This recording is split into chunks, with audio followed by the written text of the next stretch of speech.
Okay, welcome to question 11 to 20. So, question 11. A bit of a play on words here, so be careful. So, we're very clear that data is typically incoherent. So, the whole point of manipulating and working with data is to take data and to make it meaningful. And that process of making data meaningful or turning data into meaningful, some sort of meaningful usefulness is turning data into information. Okay, great. So information is meaningful to the recipient. Well, this is true. Data is meaningless, actually. It's just random numbers. This is the general idea. We have to do something with that data. So the fact that data is not meaningful on its own, both data and information are meaningful, no. It's the fact that information is what's meaningful. This is the little trick they're playing here. Data is information that has been processed. Well, actually, it's information is data that has been processed. So watch out for that. So the answer here was A. Okay, great. Question 14. What costs are resulting from input factors, okay, that cannot be increased or decreased in small continuous amounts? So we're talking about some level of, some type of variable sort of as we're making, as in terms of input, so either material or labor. These costs can be increased in little amounts as we're making the product. And it's saying that that's not exactly what's happening with this type of cost. And so increases or decreases in discrete amounts. So discrete means like a sort of fixed amount at certain activity levels. So I don't know, you make whatever 100 units and then you make another. By the time you get to 500 units, it increases again in discrete amounts. And typically we're really dealing with stepped costs. So typically maybe needing to hire another space in a factory or something like that, or hire another factory altogether. So the answer here is C. 15. Which of the following is not a direct cost of producing? So we know what direct costs are. Direct cost, direct materials, direct labor, if you like. And so when we talk about direct, so here raw materials, yes, we're trying to make a unit X, so raw materials would be direct. The high charge tools we can clearly see. We know we can almost clearly see that cost connection to product X, if you like. Rent of the factory. So in this factory, of course, there are a number of products being made probably, and we cannot directly, it's an overhead ultimately. Remuneration of production workers, direct labor. So the answer here is C. Rent. This is a factory overhead. This is an indirect cost, in effect. This is an indirect cost. Right, okay.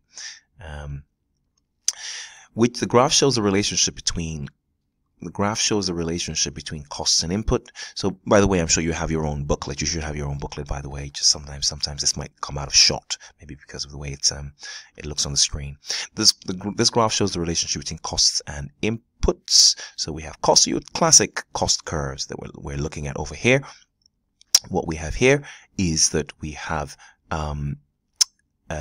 so we have the cost, and we can see here this cost is starting at 0. So typically anything that's starting from 0 means that when you're not making any of it, there are no costs. So the classic scenario here is we know this is a variable cost. It could be either B or D. When we look here at this other item, we're starting at 5,000. So it's saying whether or not you like it, whether you make anything or not, you're starting with a fixed cost to start off with of 50,000. So this 50,000, of course, is a fixed element, and then it changes and increases as you're going ahead. So really, in effect, this is a semi-variable cost. So the answer here is B. Yes, so that's B. So because this is really the total cost in effect here is made up of a fixed cost plus a variable cost. So that's what's happening here at B. And this is pure variable cost. Pure variable cost changing in a sort of regular increase with output. Okay, cool, good. So that's that. Question 17. How would a company classify its external audit fees? It's very much an administrative, external, fixed overhead. Well, I say fixed, I'll just say overhead for now. So there's definitely an administrative overhead. It is nothing to do with direction, has nothing to do with selling and distribution, and it definitely has nothing to do with research and development. So we're really talking about an administrative overhead. 19. Which of the following statements about cost centers are true? So what is a cost center? Well, fundamentally, a cost center, organizations need to typically manage their costs and give responsibility to certain managers, because they're trying to be efficient. They're trying to drive costs down. They're trying to understand what's driving the costs. So this might be production. You might be making, these might be production centers A and B, and this might be the canteen, and this might be maintenance. And you could have other kind of non-production areas. So if we can isolate the relevant costs in these areas, and then we can find a way to kind of get those costs finally into production. These are production, because ultimately we need to transfer or get all the costs into the production centers so that we can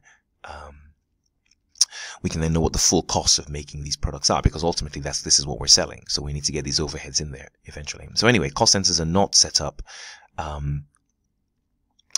Cost centers are not set up for support services which can be directly related to actually it's the contrary. Cost centers are set up for support centers in order to be able to, so these are all support centers. So we do set up these for support centers. A cost center can be a location, department, person, function. That's what you're seeing right here. These are all locations, departments, functions, possibly persons. So definitely this is correct. Each manager will be responsible for a single cost center. That's not true. You can have many managers maybe in charge of 1 or 2 cost centers.